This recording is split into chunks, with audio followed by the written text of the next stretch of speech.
Good morning, distinguished ladies and gentlemen. It's an absolute delight to have distinguished personalities come here this morning in joining us physically and virtually for the public presentation of the LCA Journal of Arbitration and Dispute Settlement. The editor would say a lot about the thinking behind what I will call the reset of the journal. But as part of the LCA mandate, which is the promotion of dispute resolution by alternative means, we function as an arbitral institution. We function as a venue for the resolution of disputes. And we also, as part of our mandate, felt that it is important to also engage in knowledge sharing. And that is why we have this journal. And we felt it important that we reset the journal. It's been in existence before, but we thought that we should create a lot more awareness about the journal and let people understand that we're trying to build a culture of excellence in terms of how we impart knowledge in this area. So the LCA is known for its public lectures, which we did aggressively before COVID and we would pick up pretty soon.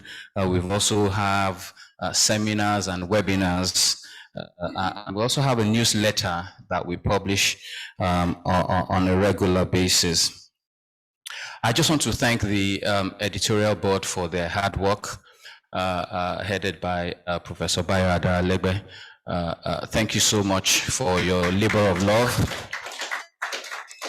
I fully understand and appreciate the challenges in trying to put together a journal with a rigorous peer review process, which is what we're trying to engender with this journal. The mantra that we're trying to put out there is that this journal is not an all-comers journal, but a journal of substance, a journal that goes through a rigorous peer review process. And to the contributors, and you see some of them are here,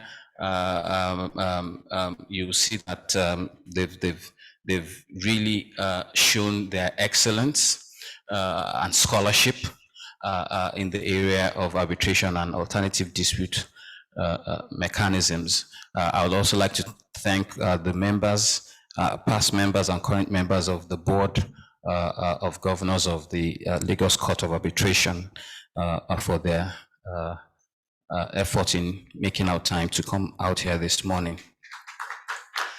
Finally, just on a personal note, it's my absolute delight to have the reviewer, Professor Robert Merkin, accept to review the journal.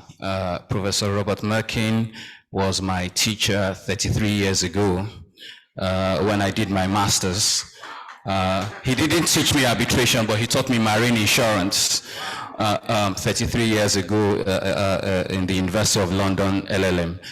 Even though I was registered at LSC, he was then, I don't know whether I was visiting or was at Queen Mary, which is where I took my marine insurance lecture. So I thank him very much for accepting to do a review of this paper. And once again, I thank you very much, everybody, for making our time to come here this morning. Thank you very much. I think we can do better than that. A round of applause for Professor Lawing. Thank you so much, sir, for setting the tone for today's conversations. And I'm indeed enlightened to know, like you've said, that it's not an all-comers journal, but carefully selected, carefully curated with the best minds.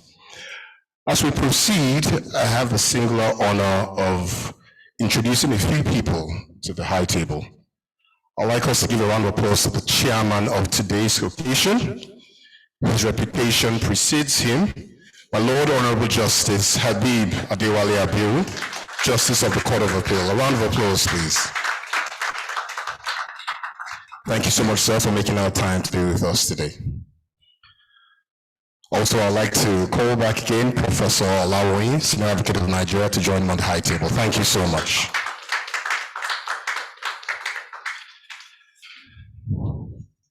There's one more person, but I'd like to call him out here first before I take him to the high table. Also, his reputation precedes him. On a scholarly note, he's researched and authored 17 peer-reviewed articles in international journals. He was appointed adjunct professor of the University of Ibadan, Center of Petroleum, Energy and Economics and Law, where he's responsible for teaching postgraduate courses and supervising PhD students. He's part of the pioneer team of the Journal of World Energy Law and Business, and he's currently the editor-in-chief of the LCA's journal. A round of applause for Professor Lekki, Chartered Arbitrator. Thank you so much, sir. We'll have your speech before you go to the high table.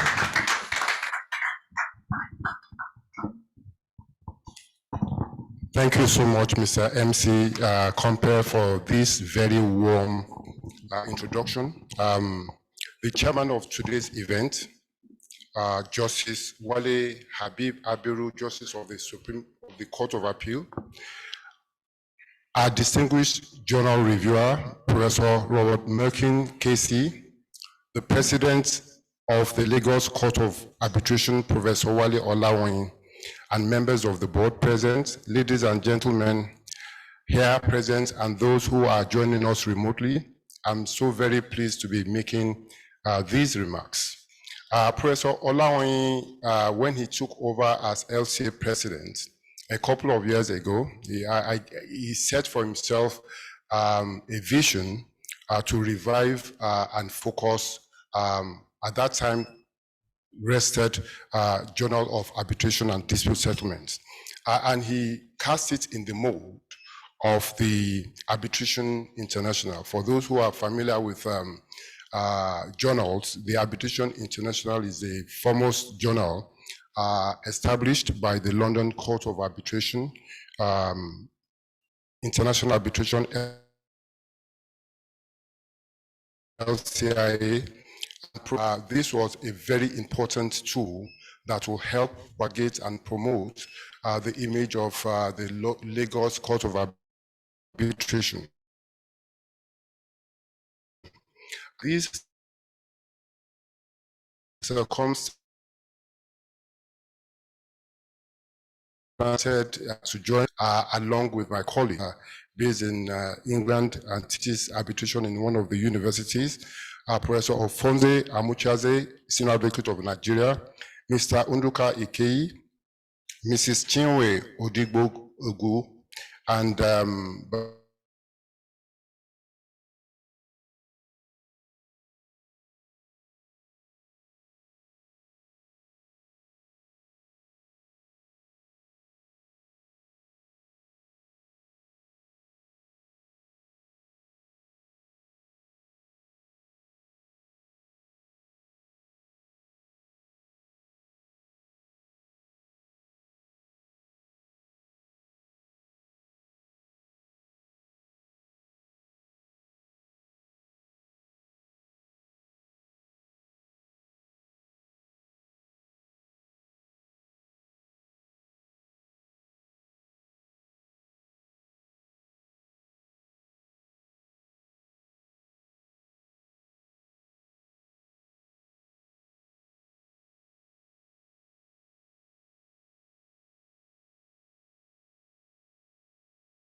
Nigeria is the most recent, but some countries preceded Nigeria in passing these laws, and some countries would even take over from where Nigeria stopped.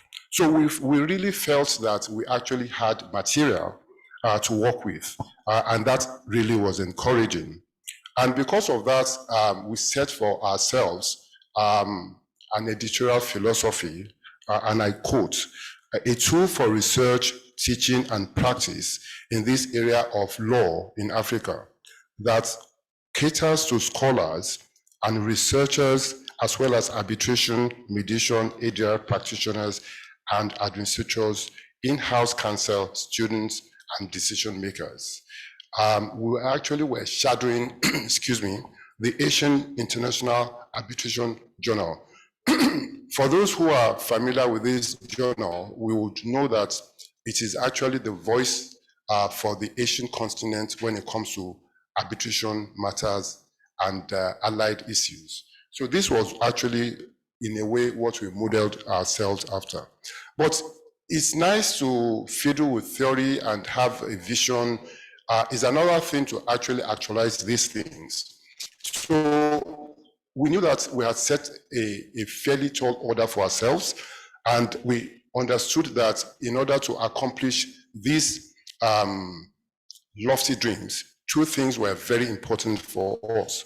One, we needed to attract very lively topical issues, and at the same time pay a keen eye on quality control.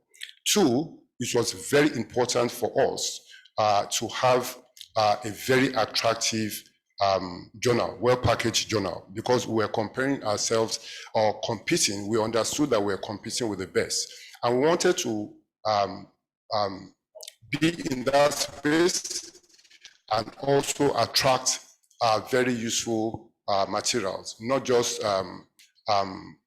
articles that were not very, very helpful in terms of the philosophy we had identified to ourselves. And so this is what we framed our philosophy to be. This is what we set out to execute. And I'm very proud, my colleagues and I are very proud that before you today, we have our first issue. If you look at it, it's designed in such a way that we can accommodate articles that are between 6,000 and 8,000 words. With our permission, you could actually climb up to 1,000 words, but you need to let us know. We also have a segment for case comments. For instance, the Q&ID case that was recently published, like the Trident and UBA case that discusses section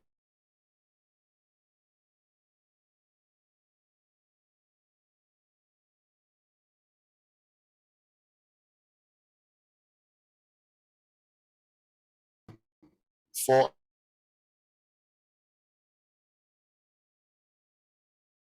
of cases like this. And then we have a third segment, and that has to do with practice notes, experiences of arbitration practitioners in the field.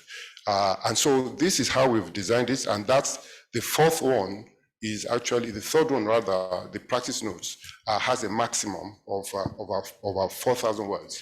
We adopted for the journal house rules, the very, very well-known Oxford Standard for Citation and of Legal Authorities, commonly known as Scholar, is a common tool, so people should not have a problem accessing it. And of course, I'm so very proud that we are able to be cited as this particular edition, 2022 1 LJADS. So for now, this journal carries 4 articles.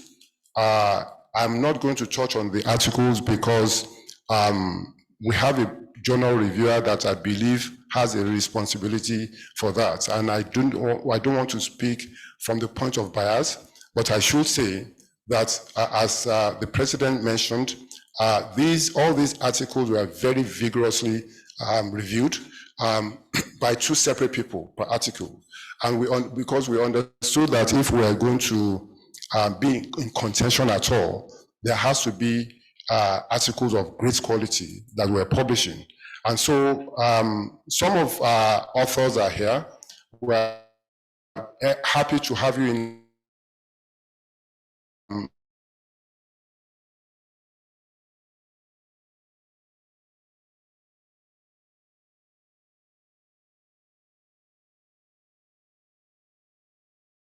reviewers. Thank you so very much.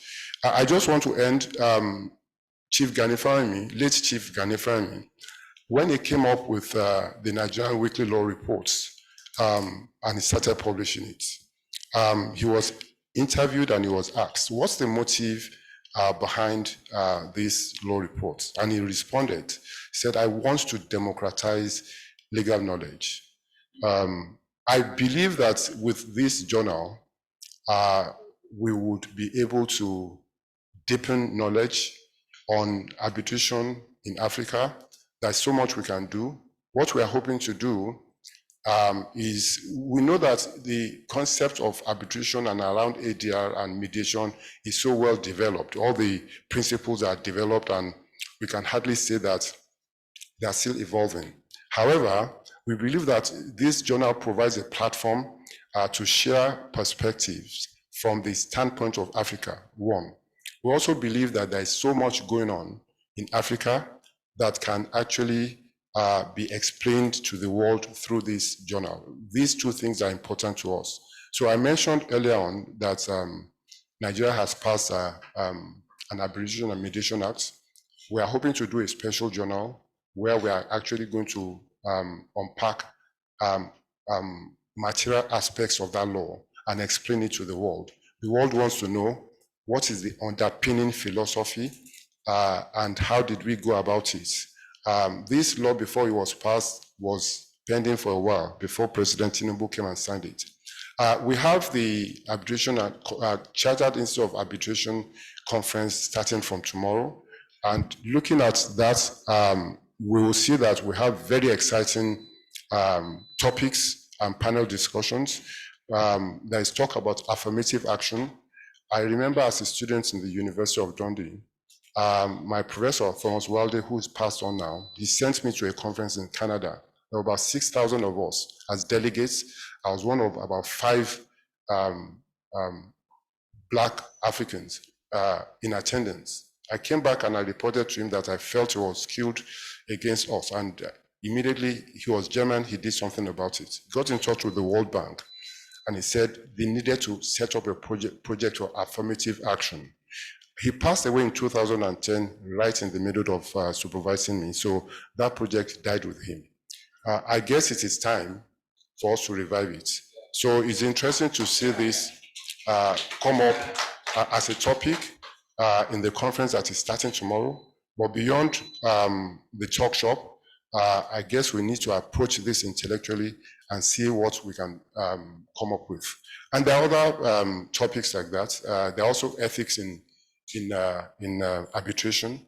I think that, Africa needs this more than the other continents. So again, these are things we are going to be looking at. I want to end by expressing appreciation to the LCA crew, especially the president, Professor Olawan. They have been so very supportive. They kept away. They didn't influence our editorial content. They didn't pressure us to publish any article or to remove any article. They allowed us to work very independently, and they were supportive with money, even though I must say that they were also very stingy with that. Just for the records. Thank you very much. I also want to I'm talking about the fact that it was important for us to bring about quality control. We knew that it was pointless going to the US or the UK to find publishers, but at least it was important for us to find the best in our environment, and in that sense, we were able to secure the University of Lagos Press, which for us was a big thing. So we're also very grateful to the University of Lagos Press for publishing it, and we hope the relationship will continue. I want to thank authors. all of them are unable to attend. 2 of them are residents in the UK, and I believe that they are joining us remotely as I speak. But I'm grateful to Mia SAN, and also to Oji Uka. And I hope that it won't end here. Yeah. I want to say that please keep the manuscripts coming. This is just the maiden one. I assure you it will get bigger from now on. And lastly, of course, I want to thank my colleagues on the arbitration editorial board, Dr. Hakim Seriki. Even though he's based in England, we had so many endless discussions by WhatsApp, and anytime I was in the country, we got together and we were always talking about how do we progress this idea. Professor Ofonze Amochosi is a commissioner in Anambra State, so he's unable to be in attendance, but I'm sure he's online and he's joining us. Mrs. Sheung Olontimenyi is also not physically here, but I'm sure he's in attendance. And of course, Mr. Unduka Ikei and Mrs. Chinwe Ojibwe, thank you so very much. I'm grateful to all of you that have joined, and I thank you very much.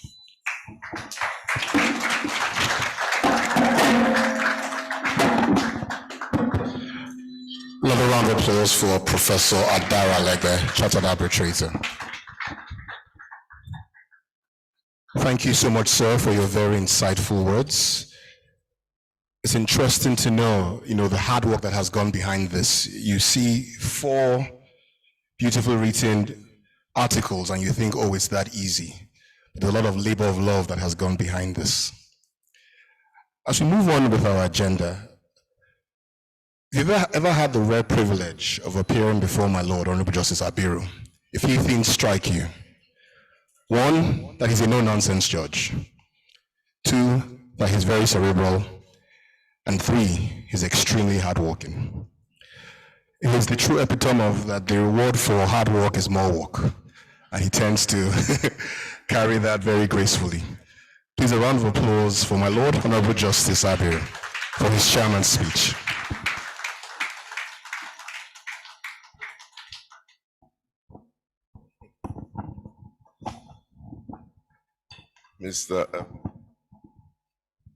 Thank you for the very kind words in your introduction. Good morning, ladies and gentlemen. Let me, like we say in our public speeches, stand on the existing protocols established by Dr. Adalegbe in his, Professor Adalegbe in his speech.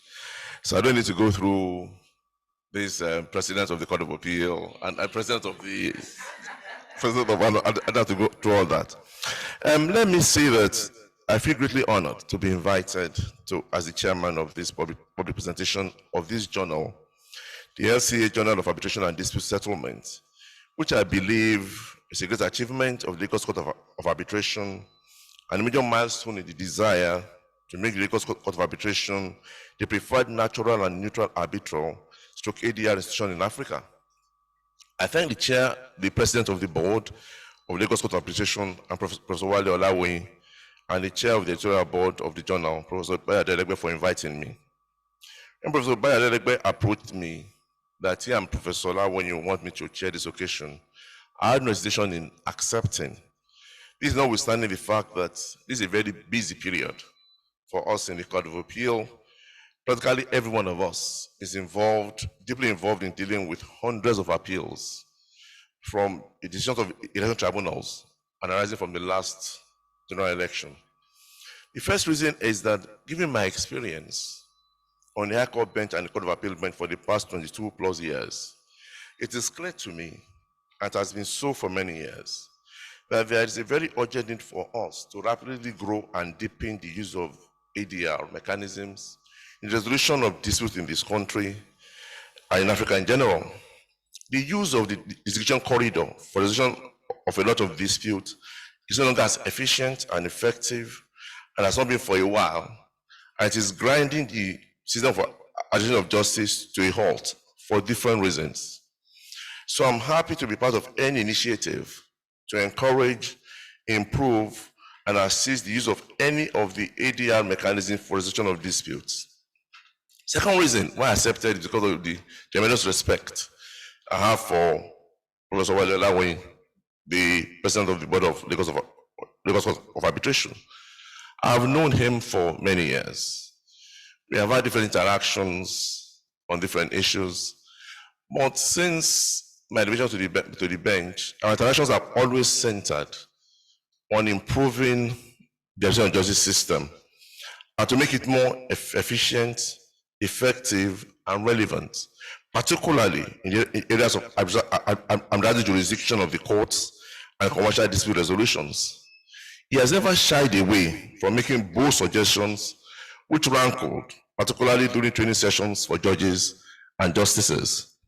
I remember a session we had with him on admiralty jurisdiction.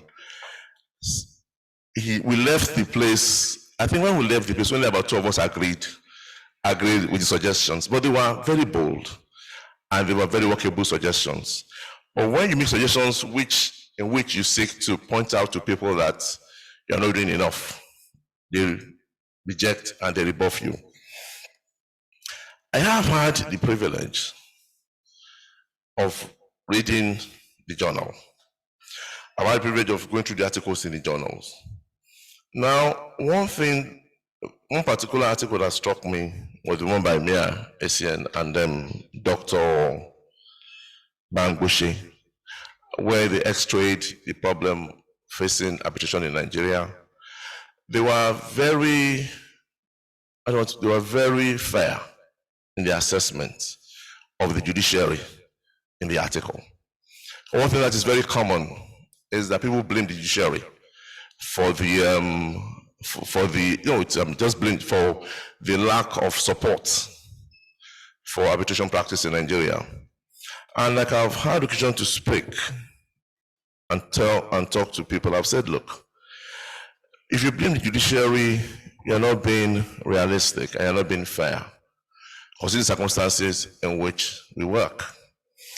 They've made certain suggestions in the article in terms of how the Lagos Court of Arbitration can work with the judiciary to make it more supportive. One area I want to add is that when there are laws or there are moves made to amend the Constitution in the National Assembly, we should get more involved. And I'll tell you why. What has happened over the years, particularly in the last 3-4 years, is that the pressure on the judiciary has been increased by the politicians, thereby making it impossible for us to focus on other areas of practice. For example, for the past 2 years, all we are focused on has been pre-election matters, now election matters. And they made sure they put the position in the Constitution, saying that you must hear and determine them within 180 days, 60 days for the appeals, 60 days for appeals to the Supreme Court. So we have no choice, because our decision is governed and covered by the Constitution, to deal with those matters when they are filed. Presently, there's no division of the Court of Appeal that is sitting on any other matter apart from election matters. All of us are either in Abuja or in Lagos presently. I know we are doing our election matters. It will be so for the next maybe 3-4 weeks more before they now move to the Supreme Court. Now, when you are faced with such volume of work, definitely some areas must suffer. I know that there have been attempts by in the last law, the one on Arbitration and Mediation Act 2023, there's a provision they put there to give us time limits within which we should hear arbitration matters. And like I said at the last time I had discussion on this point, we are going to push back on it. And the reason is simple. We have always pushed back, honestly, on provisions that compel us to hear matters within a certain period. Because you do not understand our problems, you cannot force us to work within certain number of days. When it was first put in the Electoral Act, in I think the first Electoral Act, I said we should finish matters within a certain number of days. Supreme Court pushed back on it. I said you cannot tell us what to do. Then they amended it and put it in the Constitution. So we had no choice. When AMCON passed their last law, they also put there a provision that says you must finish within a certain number of days. I wrote the judgment pushing back on it. I said you cannot do that. So when I read the new provision, I'm like, it's not going to work. My advice is that you need to engage the judiciary. You need to speak to the judiciary. Because I noticed that, was it 2017, there was this policy by the judiciary, the CJN said that courts should, do things to speed up. The Federal High Court set up new rules for arbitration matters. They designated courts to sit on arbitration matters. But this Federal High Court is the same court now that's giving exclusive jurisdiction to hear all pre-election matters. How is it going to work for them to speed up hearing of arbitration matters? This is a court that, when it was set up, was strictly for commercial disputes. Right now, you cannot recognize it. It's like any other high court. My advice is you need to work with the judiciary. You need to approach and speak to the heads of courts. You need to engage more in training for the judiciary. Arbitration is not your everyday law. The principles of arbitration are not your everyday, legal principles. People need to be given special knowledge on it. I read an article here, one of the articles in which somebody described, Ojiuka discussed latest development about edition in the UK. You need to, bring this to the knowledge of the people here, so that when we have matters similar to that, we are better equipped to deal with it. I remember I learned this a long time ago when I was in practice, and we had a matter that had to do with getting an attempted order from the Federal High Court. And I sent a junior to go and argue. I think it was a regular application, ex parte. And it went before a judge who had just been appointed. The judge was legal draftsman of the Ministry of Justice when he was appointed to the bench. So when they argued the attempted order before him, he said, for the fair hearing, for the fundamental rights, he refused the application. So we filed a motion for leave to appeal. I want to argue the motion for leave to appeal. And I took it like, teaching and laying the rules and all that. And they confessed to me that if I had known this, they have granted the application. So you need to engage. You need to ensure that the knowledge of judges dealing with arbitration matters are up to date. The pressure is so much that asking them to do real researches to get this information is not going to be easy. So I honestly must say that putting together a journal of national standard is not an easy task. I must commend the editorial board for the work they have done.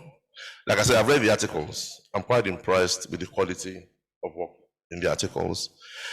I remember that the time I was asked to also edit a journal for the judiciary when I was in Lagos. We never got one published. It was almost impossible. So I must commend you. Honestly, it's a lot of work. The Lagos Court of Arbitration, I wish you the very best in your quest to deepen arbitration practice and arbitration in Africa, and to be the hub of arbitration in Africa. Thank you very much.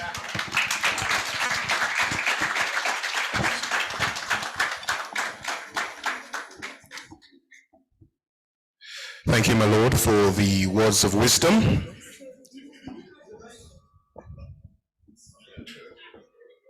My Lord, there's an application.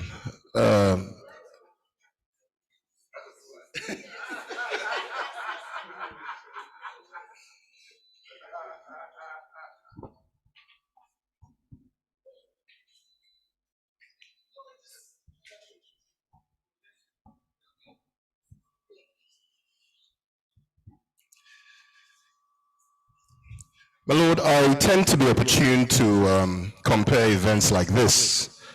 And anytime we have a judge like yourself in our midst, I always ensure that we say our proper thanks. We'd like to thank you for your hard work, not just in attending today, but all that you do on the judiciary. And we pray that the good Lord gives you the strength and wisdom to continue the good work on the bench. As we move along, I'd like to introduce the Deputy Editor-in-Chief of the LCA Journal of Arbitration and Dispute Settlement, Dr. Hakeem Sariki, as he introduces our reviewer. Round of applause for him, please. Good afternoon, everybody. It's always a tough ask to follow a justice with what he has said, and I would like to thank him very much for giving us the time today. And I would like to obtain all protocols, observe all protocols, and welcome everybody. I just want to say a few words about our reviewer today, Professor Robert Merkin, KC. We heard earlier on from Professor Olawaye that Professor Merkin taught him 33 years ago. I used to lay claim to the fact that one of the people that have known Rob for many years, because not only did he teach me, he was my supervisor when I did my PhD. And I've known him since the 90s, mid-90s. And he's been a very good person to me, he's been a mentor to me, and I've learned a lot from him. But I think I should say a few words about Rob. Rob, we're delighted that you've been able to join us today. Very humble man who would always make time to help assist and disseminate knowledge to many of us. And I used to say to him, and I still say to him, that if he could open a school, there would be a school called the Rob Merkin School of PhD graduates, because there are so many of us that have studied under him, and I'm not sure we can count, and I think he has stopped counting himself. But so Rob is currently a professor at University of Reading. Before that, he's been a professor at University of Cardiff, Exeter, Southampton, and the list goes on. But I came across Rob when I was in Cardiff. So everybody, I mean, many of us in the arbitration community know Rob very well. And there's a saying in the UK that anything that Rob doesn't know in arbitration or in insurance is not worth knowing at all. And even the judges say that as well. He's very well known across the world. He has lectured and taught in places like Singapore, the US, Hong Kong, Australia, New Zealand. I think he is actually part of the people that wrote the insurance law in Australia, and is currently advising the government of New Zealand on the reforming of insurance law in New Zealand. So we are in very good, capable hands. I haven't heard what he's going to say about what he has read in the journal. All I know is I was in touch with him yesterday. We were chatting whilst I was at the airport, because we share a love for Tottenham Hotspur.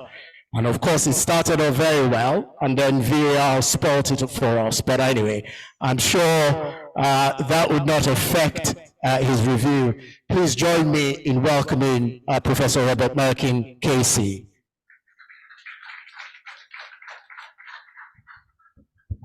Well, thank you, Hakeem, and hello, everybody. Can you all hear me? Yes. Yeah. Okay, that's great. First of all, can I just welcome the addition of this journal to the literature on the subject? There are 2 journals on arbitration in the UK, but there aren't that many others in other jurisdictions. So this is a novel enterprise, and all I can do is wish it well. A publisher once told me that for a book or an article or a journal, the dream team is a practitioner and an academic working together. Well, it seems to me you've got 2 one-man dream teams as your editor and deputy editor. So I think you're in very good hands with those. Just a few points about what the journal should be doing and the way it should be organized. It's important for a journal to maintain both academic and practitioner links and input. We are differently trained in some ways. Academics tend to be trained in analyzing the history of the law and looking at the reasons for particular rules. Practitioners, on the other hand, have to deal with the actual practicalities of it. And my experience has been that practitioners deal with problems that academics couldn't even dream of. So to get that joint input is really important into a journal. And I think that a journal is particularly important for this region for 2 reasons. One, I think, has been, I think both have been addressed already in what I've heard, but I'll just repeat them. The first one is that it deepens the understanding of arbitration amongst its users, and perhaps will encourage even wider domestic use of arbitration. And as we all know, arbitration is, or at least can be, if it's done properly, a much more efficient and effective way of dispute resolution than some court proceedings. But the second reason I think this journal is important is that it can assist Nigeria in the region to cement its place as an international forum for dispute resolution. A number of points I think I can make about why that might happen. And of course, this is for the benefit of everyone concerned. Lawyers will benefit from this, judges benefit, everyone benefits, arbitrators. The first point I would make is that Nigeria's legal system, like that of some 80 other jurisdictions, is derived from the common law. So there is no substantive reason why people wouldn't want to come to Nigeria to have their disputes resolved. The judges will understand legal principles, the arbitrators will understand common legal principles.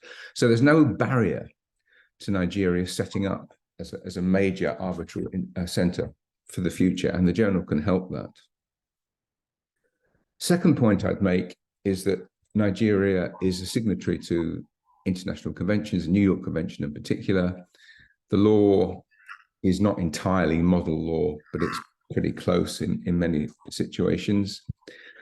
And it's essential for arbitrators, judges, practitioners to be kept aware of what is going on in those other jurisdictions which have adopted the same measures. So that arbitrators facing procedural issues which have been dealt with elsewhere will know what to do, and courts reviewing arbitral decisions will be able to look at international consensus on those matters. Third point I'd make is that new issues just keep arising. I remember when our Arbitration Act 1996 was passed in England. It's not the UK Act, by the way, it's just an English Act. It doesn't apply to Scotland. We were getting about maybe half a dozen arbitration cases a year. As soon as the Act came in, we started to get about half a dozen cases a week. And we've now probably had 2,000 or 3,000 cases on the Arbitration Act 1996.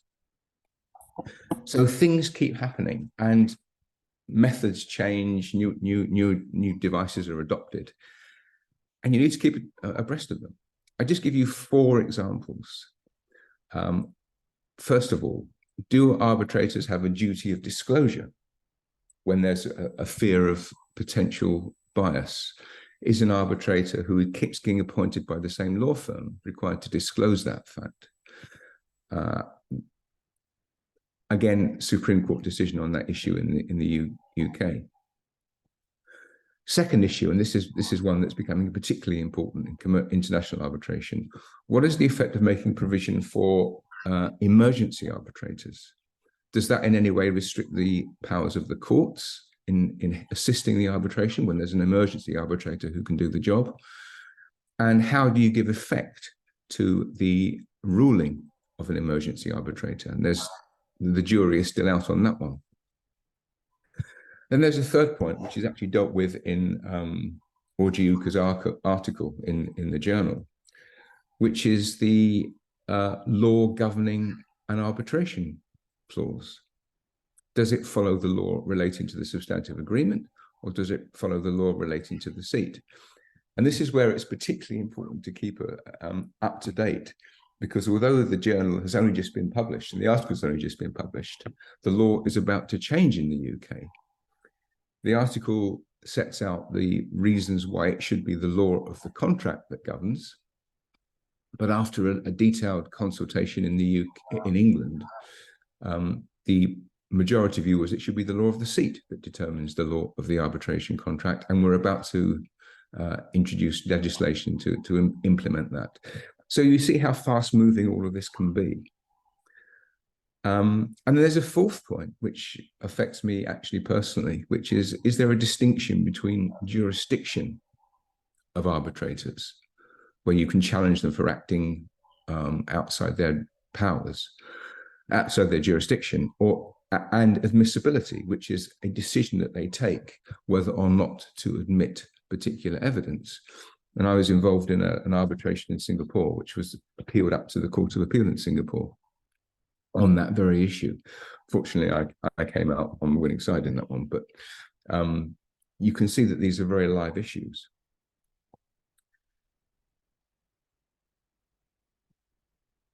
And the fourth point I would make is that if you look at any judgment of the English courts, of the Hong Kong, Singapore, other jurisdictions, these days they cease to be domestic.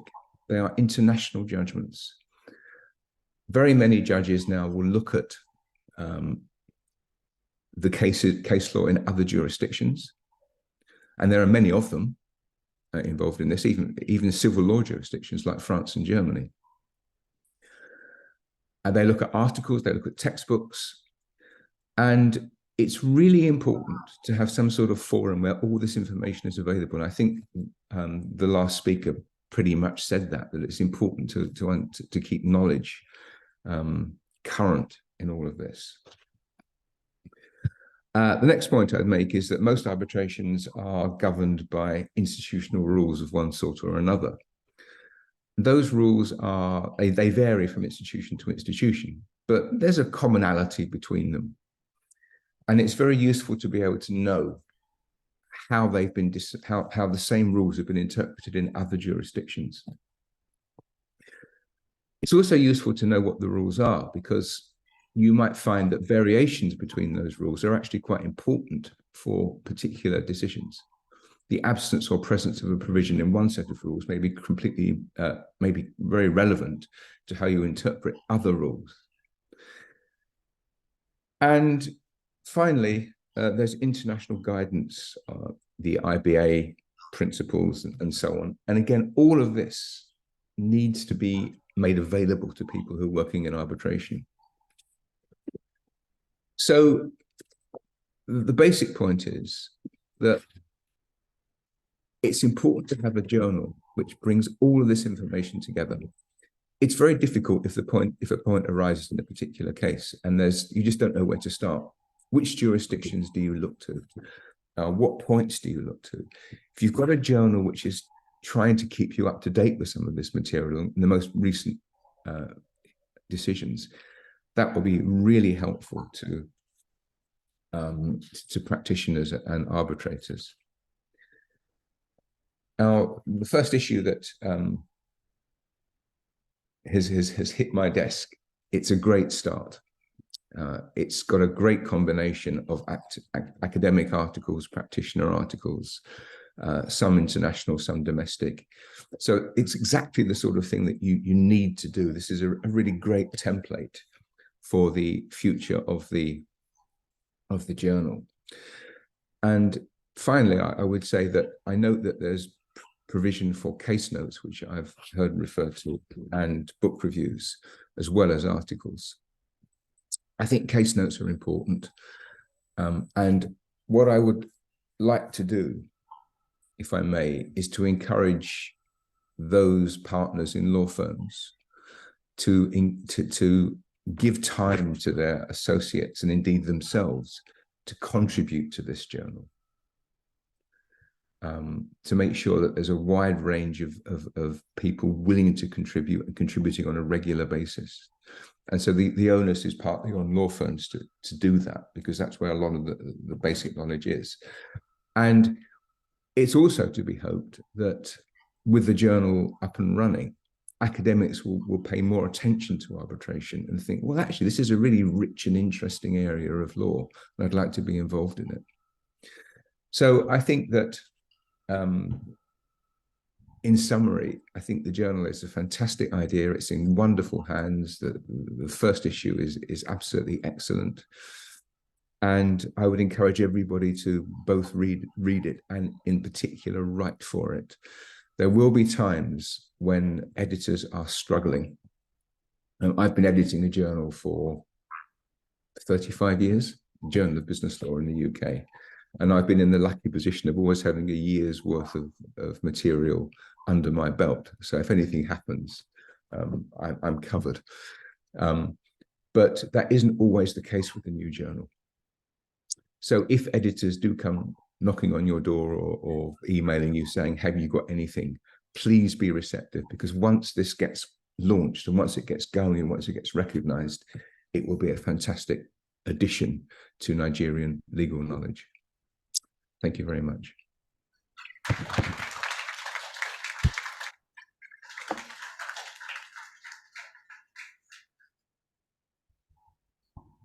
It's me again. I've been instructed by the bench to say a few words of thank you to Professor Merkin.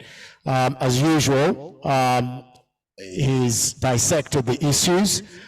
He's got the experience, as you say. I mean, I serve on the Journal of Business Law, which he has edited for 35 years. I sit on the editorial board of that as well as the arbitration editor, and I've learned a lot. So we would like to say a very big thank you to Professor Merkin for taking the time to look at the journal, to review it, and share with us his experience over the last 50 years, I would say, doing all these sort of things. And I'm sure we will take, as part of the editorial board, we will take away a lot from this session, and we will reflect on it. And ultimately, we may come back to you again and ask a favor somewhere down the line. Lastly, I would like to pass on the thanks of Professor Olawanye. I don't know if you'd logged on at the time, but you've got not just one student in the room at the moment, you've got two, because there's somebody here who you taught 33 years ago. Do you remember? I don't remember yesterday, Hakeem. Right, he sends his wishes. You taught him marine insurance. Oh yes. My gosh, Queen Mary. Right, so once again, thank you very much, Rob, and please help me to thank Rob Merkin, KC.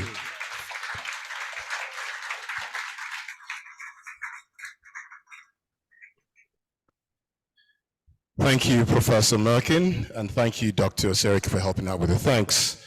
Professor Merkin, someone had brought to my attention also that you were just mentioned also in the recent P&ID judgment, page 252 to be precise, where your work was referred to as valuable work on arbitration. So thank you so much for sharing your knowledge today, and thank you so much for your time today. My pleasure. Thank you. Good luck with the journal. We'll move on to our goodwill remarks, where we have time for people to share their thoughts, share their appreciation, share their thanks. I'd like to start with Honorable Justice Alero Akeredolu, Justice of the High Court of Ondo State and also a Professor of Arbitration. Round of applause for her, please. Okay. Yeah. Good morning, everyone. I believe you can hear me. Right. Just like my Lord the Chairman, Honorable Justice Abiru said, I would like to stand on the existing protocols established by Professor Adara Lekki. So all protocols duly observed, let me state that. It gives me real pleasure, and I consider it an honor to be invited to give a goodwill message at this formal public presentation of the Lagos Court of Arbitration Journal of Arbitration and Dispute Settlement. Well, instituting an international journal is no mean task, just as both the reviewer had said and my Lord Justice Abiru, Justice of the Court of Appeal. So I especially congratulate the current president of the Lagos Court of Arbitration, Professor Adewale Olawoyin, Senior Advocate of Nigeria, who, if I may say so, is a gentleman par excellence and a very brilliant academic and practitioner. I congratulate and celebrate him and his entire team for undertaking this arduous challenge of publishing a specialized journal on arbitration and dispute settlement. I've had occasion to work as the editor of a journal, the University of Ibadan Journal, and I know what it takes to start and to sustain a journal. So I'm really wishing them the best, not just in starting, but in ensuring that this journal is sustained. The Lagos Court of Arbitration is taking a bold step. But of course, this is not surprising for those who have followed them. They have shown themselves to be trailblazers and in the forefront of expanding the frontiers of knowledge, the principles and practice of arbitration in Africa. Let me cite a recent example. When COVID-19 pandemic struck, the Lagos Court of Arbitration was the main arbitral institution, ADR institution, that partnered with a group of individuals, ADR professionals, led by Mrs. Fumi Roberts, to research and evolve a swift response to deal with disputes that were likely to arise from the COVID-19 disruptions. I was part of that team, and the initiative was Christian Kadrai, that's COVID-19 ADR initiative.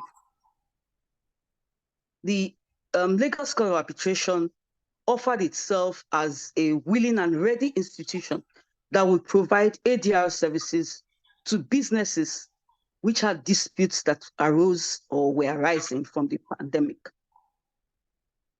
So the Lagos Court of Arbitration is, to me, has always tried to put itself in the center of contemporary thoughts and actions in ADR and in arbitration in particular. And for that, again, I say worthy congratulations. Now, let me say a word or two also on the issue of journals and possibly the advantages they have, particularly over books.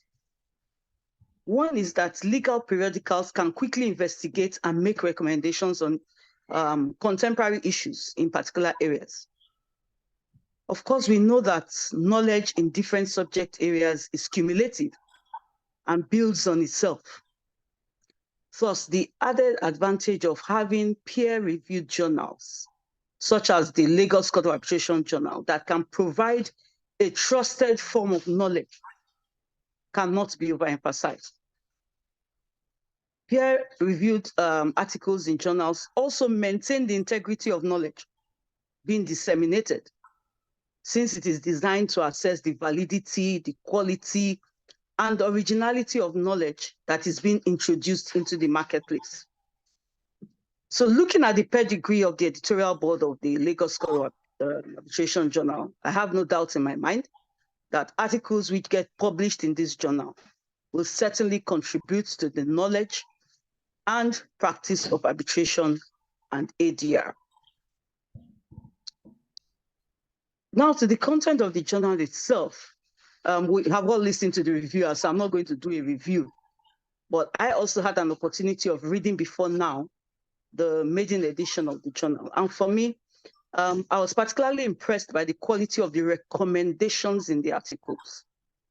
The recommendations, because they adequately consider the arguments for and against even their own proposals, and examined and concluded with why the authors believed that the recommendations are viable. Let me use the first article to illustrate this point. It's titled "The Africanization of Investment Dispute Resolution under the AfTA Agreement." At the end of the introductory section, the author claimed that, quote, "The findings and proposals in this paper are intended to go beyond academia by producing a prototype for a standing African investment court that member states can draw upon, and in so doing,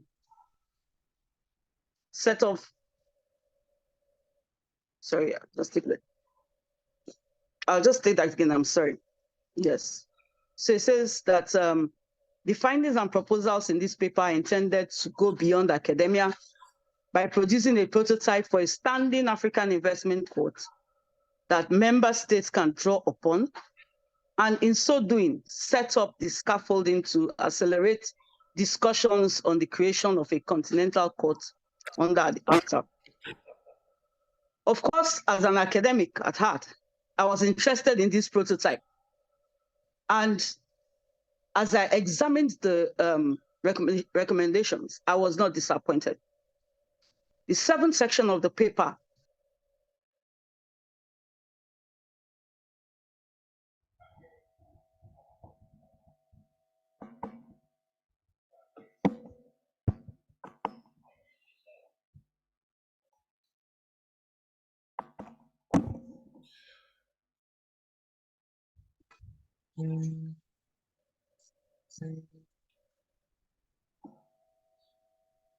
Excuse me, sorry, some of the issues of technology. So there were recommendations on the issue of jurisdiction, how the court will be structured, how the adjudicators would be appointed, including issues of remuneration, geographical spread, qualifications, and such like. And finally, how the decisions of such a court will be enforced. Often why I was particularly impressed with the recommendations here, and that made by other contributors in the journal, was because I felt that these were recommendations that were actually implementable with a little tweaking. Often we find recommendations made in journals that appear to be abstract, that, if you were going to use them, you would have to set up a committee of some sorts to now look at those recommendations to say, how do we work this? But I found that in this journal, the recommendations made mostly by the authors were things that you could easily pick up and go ahead to implement without much reference even to the author, even though that is desirable. And finally, let me underscore this point about recommendations that are implementable and why I think it is important, particularly in the journal articles. For those of us in the ADR industry, I have taught, I was in the University of Ibadan, and I taught ADR and arbitration for about 15 years, and practiced in that direction as well, and supervised students in that direction. The multi-door court, as we know it today, is a product of recommendations in an article. Professor Frank Saunders of the Harvard Law School was invited to give a paper, to give a talk at the Pound Conference. And he made a recommendation that, the court system should be a comprehensive dispute resolution center. And he gave a structure and thought of how he felt this could be achieved. Because those recommendations were so clear-cut, the current Chief Justice at that time felt, yes, this is something we can look at and work with. and it led to the setting up of almost immediately of some pilot schemes, right? So the multi-door courthouse that is now a global future was actually born out of recommendations in an article paper. So it's understandable when I try to emphasize or point out that in this journal, what I see and what has impressed me is the quality of the recommendations that the authors have brought to the table. So I would want to say that for this journal too, the recommendations are readily implementable for increased advancement of international arbitration practice in the African continent. And so in the light of the above, it's easy to see the immense benefits and potential advantages that this journal can bring to the practice of arbitration and dispute settlement. And I'm very, very happy. Indeed, I'm pleased to be part of this process and to be part of this public presentation today. So as I round up, let me just again congratulate the Legal Scholar of Arbitration on this significant milestone, this project. And I wish the entire team continued successes in their task of advancing knowledge and practice of arbitration in Nigeria, Africa, and the world. And I congratulate my dear friend, the president, my colleague of the Nigerian Law School 8 set, Professor Adewale Olawoyin, Senior Advocate of Nigeria, for the opportunity to give this goodwill message. So I wish everyone a wonderful deliberation, and may God bless all of us. Thank you very much. God bless you. Thank you, my lord, for taking our time to share your goodwill message with us today. I think the message is quite clear. We have our recommendations, and what do we do next with those recommendations? I'd like to call on Mrs. Fumi Roberts, Chartered Arbitrator and a Senior Accredited Mediator, for her goodwill message. Round of applause for her, please.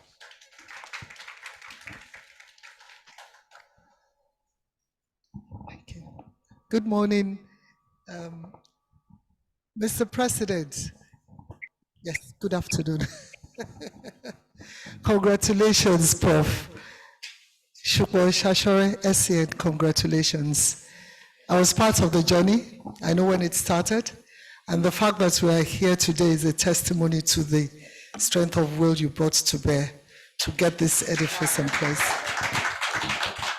Professor Dara-Legbe, thank you very much. I don't expect any less than you've produced. And for all the people who had made the time to contribute to the journal, I say congratulations. And to my sister Mayor here. I only wanted to ask for a right of reply. And thank you for giving me that opportunity to what the Lord had said. And thank you very much, sir. The first time you made that suggestion, I heard that very day. And I can assure you that working with a team of people, we've started the conversation and we've written to the CJN. I hope to see him at the end of this month when I'm in Abuja. We've engaged with several heads of courts and the engagement keeps going on. We had a robust argument about whether we should put it in the law. But if that law took us 19 years to achieve, I can assure you probably when we want to, review it, it may take another 30-something years. So it's more aspirational than anything else, that with the hope that in the future, very near future, somebody will get up and say, we need to overhaul the civil justice system. The law is already there. Somebody said, I repeat, I've even made it even longer. So yes, it has to happen.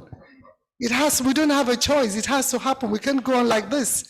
There was a piece I read on the NBA Ibadan platform, and the person was saying that, your state, we needed at least 50 judges more. And that is just for your state. I wonder how many more Lagos State needs. And the way you've described the work that goes on in the Federal High Court, there's a need for desperate action to be taken about our civil justice system. So thank you very much, sir. And we will be visiting you because we'll need everybody to champion the cause of those rules in Schedule 3 of the AMA. Thank you very much for the opportunity.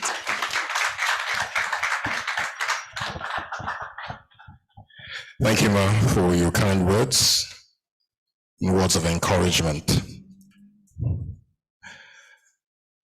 I'd like to call on our colleague who's based in Botswana, Mr. Edward Luke, an arbitrator based in Botswana. Round of applause for him, please.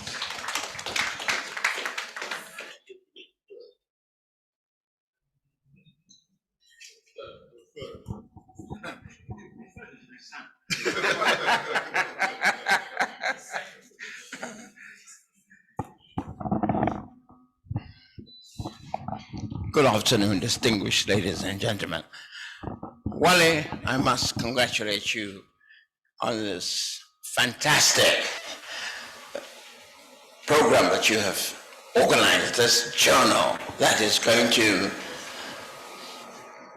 help Africa, that is going to give great knowledge to Africans, to the world, skills, knowledge, power, knowing about arbitration, knowing about international arbitration. It is a fantastic venture that you have started. I wish you every success. Thank you so very much, and may God bless you. Thank you.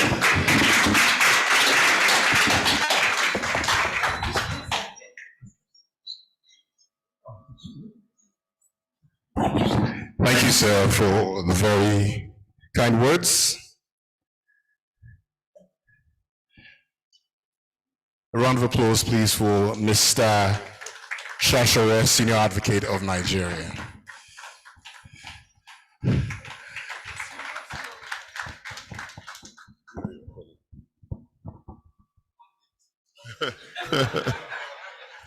Yeah. I'll make a disclosure. Good afternoon, ladies and gentlemen. Yeah, it really is a proud day because I was there in the conceiving of the idea of the journal, and that it has come to fruition is really a great manifestation of hard work, commitment, which is typical of Professor Alawi, and clearly he's got these collaborators. Professor Bubu, can I call you that? They don't know. Professor Ada Alegbe, alias Bubu, and my friend Hakim. Yes, we'll supply, and my friend Hakim. You know, I was driving into LCA, and I haven't been in about a year, and you know, it always marvels me the infrastructure and the edifice and all the ideas and planning that went into it. But you know, it's just a building. Really what's going to drive arbitration is the infrastructure of the mind.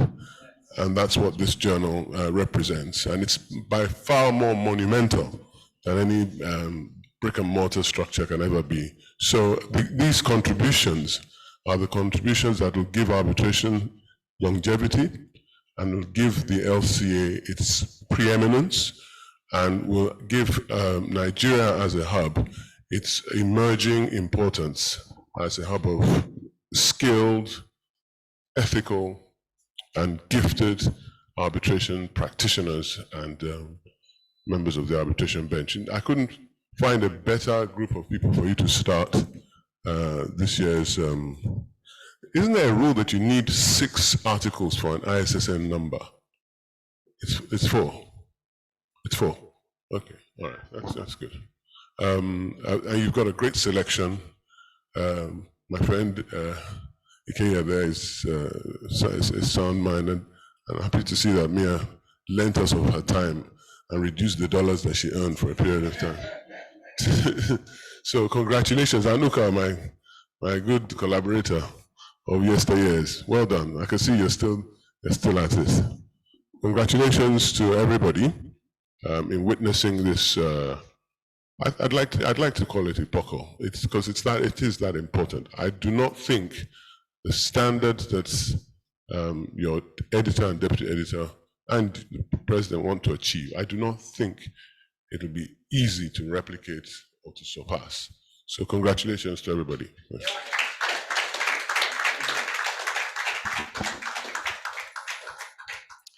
Another round of applause, please. Thank you so much, sir.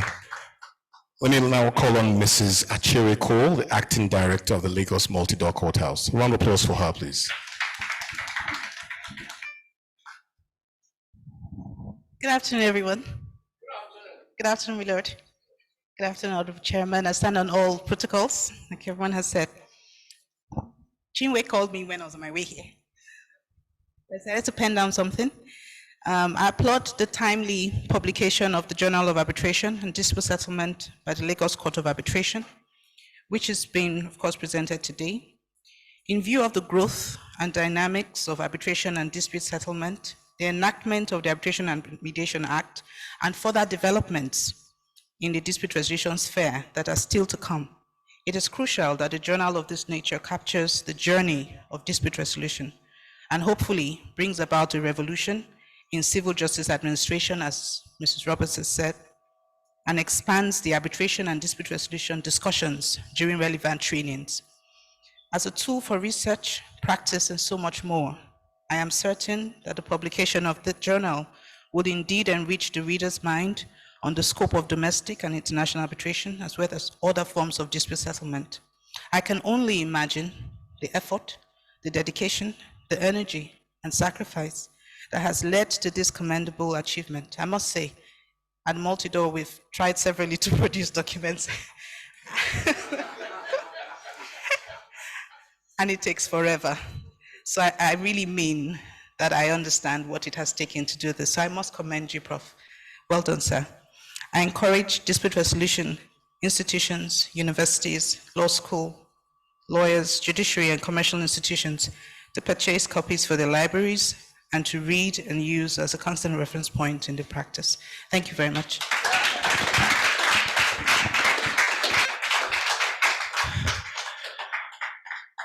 That speech doesn't support the fact that you were just called today. But thank you so much. We appreciate it. Finally, we'd like to call on Ms. Jacqueline Wilhenia. She's branch chair of the Chartered Institute of Arbitrators UK Kenya branch. Round of applause for her, please.